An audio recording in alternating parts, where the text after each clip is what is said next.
Over the past few weeks, a bunch of people have been asking me if the San Diego home prices have finally started to come down. There's usually one or two hopeful people, but this has been an abnormally large number, and I think it's promulgated by stuff like this. Are we finally starting to see some changes to the San Diego County housing market? Well, this is a trend that I noticed a couple of weeks ago, but now I actually have the data to back it up from the latest San Diego County housing report. So let me take you back just 4 months ago. In February, on average, it took about 43 days for a home to sell in San Diego County. Just in the past couple of weeks, that number has jumped up. Now, on average, it takes about 67 days. So is she correct? Is this the moment we've all been hoping for? Find out on this month's monthly market update for San Diego County.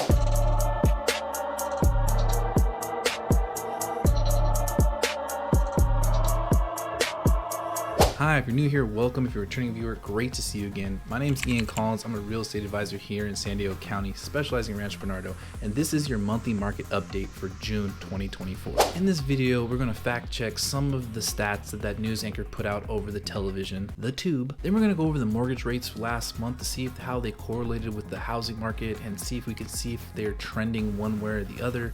And then at the end, I'm going to give you 2 tips, one being extremely controversial. So before we get started, as you probably notice, I'm unshaved and have dark circles underneath my eyes. I apologize ahead of time. I just had my daughter Ava Elaine Collins July 6th, and if you have newborns, you already know these first couple weeks are crazy. This is the first time I put gel in my hair in the past week, but it's vitally important that you get accurate information to make the best decision for you and your family, so this video is vitally important to me. So first up, we have median sales price, everyone's favorite. For single family homes, the median sales price for the month of June was $1,091,000, or a 9.1% year-over-year change. Condos and townhomes, it was $698,500, or a 7.5% increase. Now let's slide over to the left of the graph. In 2022, the median sales price for single family homes was $975,000. Then in 2023, it was $1 million essentially. And then 2024 was $1,091,000. So still a steady increase year over year. If you look for condos and townhomes or attached, you see it was $632,000 in 2022, $650,000 in 2023, and then $698,500. So overall, the market has been still slowly increasing. But if you take a look at the month over month change on the right side, you'll see that our year over year change has been slowly decreasing since April. Our year over year increase was 15.3%. And now we've slowly slowed down to a 9.1% increase. So do I think this is cause for alarm or that the home prices will continue to go down? I don't know. Tune in next week, and see how the median sales price shakes out for July. If it's under 9.1%, you'll see it's a steady decline, and maybe we're going into a mini valley in San Diego. But overall, even though it is less than 15% increase year over year, it's still a 10% increase, which is not anything to shake a hat at. So check back next month and keep track of these median sales prices. Next, we have days on market, or how long it takes for a home to sell. And before we get into the current events of what's going on in San Diego County as a whole, let's fact check that news reporter and what she put out. She said back in February 2024, the average days on market was 67 days. Now, if you look at the graph, for single family homes in February 2024, the average days on market was 31. And for condos and townhomes, it was also 31. So I don't know where she's getting her information from, but this information is put out through the San Diego MLS, where all transactions are recorded. Make sure you pay attention and fact check all the information you get. I even put the links in the description for all this stuff, so you can go in and check all these stats and see these for yourself. I'm not hiding these or anything like that. So be careful who you listen to and who you believe. And although it sounds great and oh my God, the market's changing, it's trying to turn around, just fact check before you believe what you hear. Current events for San Diego County as a whole. In June 2024, for single family homes, average days on market was 27 days. For condos and townhomes, it was 29 days, which is a 2-day increase from May. Overall, I don't want this to give you a false sense of security, because remember, this takes in all price ranges to include the ultra luxury homes of $5 million and above. $5 million homes and above take substantially longer to sell than the $2 million below, or the home you're probably going to buy if you're watching this video. So don't think that because Ian said that 30 days on market was the average and write an offer that's for 30-day escrow and wonder why your offers aren't getting accepted. Make sure you're doing at least a 17-day. I prefer to do 12 to 14 days to make sure that your offers are competitive, because the price range of your market that you're probably going to buy or sell is substantially faster. Next, we have inventory of homes for sale, another important statistic to pay attention to, because in most markets, the inventory is directly related to price, except in San Diego, we kind of do what we want. So in June 2024, inventory of single family homes for sale was 2,630, a slightly less than in May, which was 2,660 homes. And for condos and townhomes, it was actually a large increase of 1,725 homes, which in May there was only 1,583. Now, overall, we've still seen a substantially higher median sales price. Well, I guess a 10% increase year over year. So as I said last month's video, at what point will we see inventory need to be at for us to see a substantial price reduction in homes? We're currently sitting at a 30% increase year over year and a 78% increase year over year for condos and townhomes. What does that number need to be for the county of San Diego to facilitate some kind of change or relief? And even bigger question, do we have the ability to provide that much inventory of homes to meet the demand? We'll find out, won't we? Next, we have mortgage rates, everybody's least favorite topic, even though it's the most impactful as of late. In the month of June, you'll see that we hit a high of 6.99% for 30-year fixes, and we kind of hit a valley right here on June 27 of 6.86. So we've been staying right around that sub 7 mark for the past month.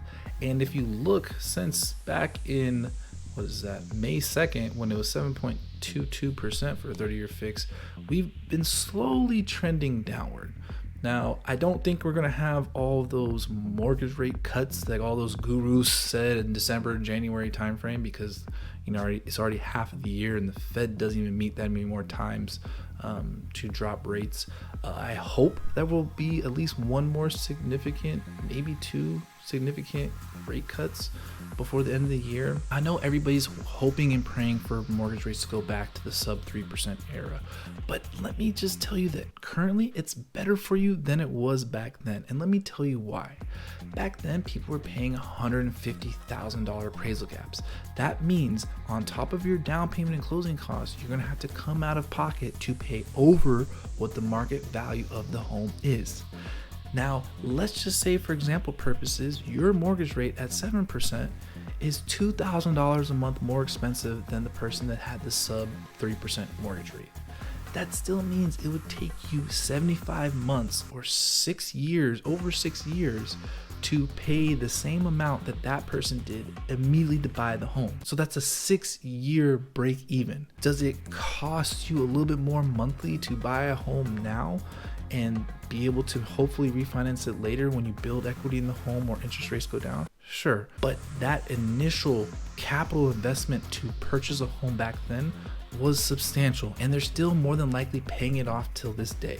So it is a benefit for you to be able to purchase a home if you can financially now, because there's a lot of people that can't financially afford these mortgages. So you have less competition, you're not paying appraisal gaps. It's actually more beneficial for you. Lastly, my 2 tips for you to put in your tool belt and ponder on until I talk to you next time. First, price reductions. The reporter kind of pinged on that a little bit, talking about how there's an increased amount, 67 homes in San Diego had price reductions, and that might be a signal that the home prices were starting to go down. I would caution you that there's a lot more than go into price reductions than home prices are going down. First, there's a lot of dumb realtors out there, and that will do what I call the reverse bid strategy. And if you don't know what that is, you can check out my last video, but it's essentially where realtors go in and they compete. If the one says your home's worth $1 million, next says 1.1, next says 1.2 million, with all the intention of dropping your home price every 2 weeks. So they went into this transaction overpricing the listing with the full intent to reduce the price. Secondly, when you start getting to that luxury market over 5 million, there's a lot of price reductions. That whole market functions a whole different way than normal residential homes that you are more than likely going to buy. I wouldn't ping too highly on these price reduction stuff, and be careful who you listen to and what information is being put out to you. And if it sounds too good to be true, fact check it. If you start to feel like, oh man, that's exactly what I want to hear, kind of have the hair on the back of your neck stand up and go research for yourself and find some counter arguments, because for whatever reason lately there's been a lot of sensational information being put out to try to spur you to make a purchase or sell decision, which is not the right way. You need to make a decision whether to buy or sell a home based on your financial circumstances and your personal circumstances, not someone trying to ping your emotions to influence you to make a decision, if that makes sense. The last tip I'll give you is a controversial one. It has to do with NAR lawsuits. Last month we talked about how the buyer's agreement is coming with exclusive, non-exclusive, and the changes to the CAR forms. But this one, let's take a 30,000 foot view. This NAR lawsuit has turned realtors or separated realtors into two different categories. First category, you have the ostrich head in the sand, just pretending like it's not happening. These are usually the old guard realtors or the shitty ones, saying that this is the way they've always done it and they're not going to change. They know their value, and sellers should know what my value brings, and buyers should know that I'm worth my penny, and know your worth, know your value. Know your worth has never been more bastardized than in the real estate industry. Essentially trying to fight the fact that it's happening. And then the other group, a much smaller group, realizes that there's obviously a perceived value differential, right? Whatever the community is seeing, they're not perceiving the value of a realtor the same way that they're paying for, right? There's a delta, there's a change. You're expecting to get this service for the amount of money you're paying, and you're not getting that. Whether it's lack of knowledge, whether it's shitty realtors, whatever it may be, at the end of the day, this second group, which I belong to, realizes that it happened and people do not value the service that we're giving. So in turn, you have to produce and provide more value, so that way there isn't that gap between how much money they're paying and the perceived value that they're getting. And these are the realtors that are going to shine through. And stay tuned, because I'm going to do more videos on that, how to interview realtors to see if they're just salesmen or if they're true value proposition type people. And once again, if you need any help or you want to work together, there's all the links in the bio. Please check out these videos, because YouTube's smarter than me and they know that you're going to like it. And I will see you next video. Thanks for watching.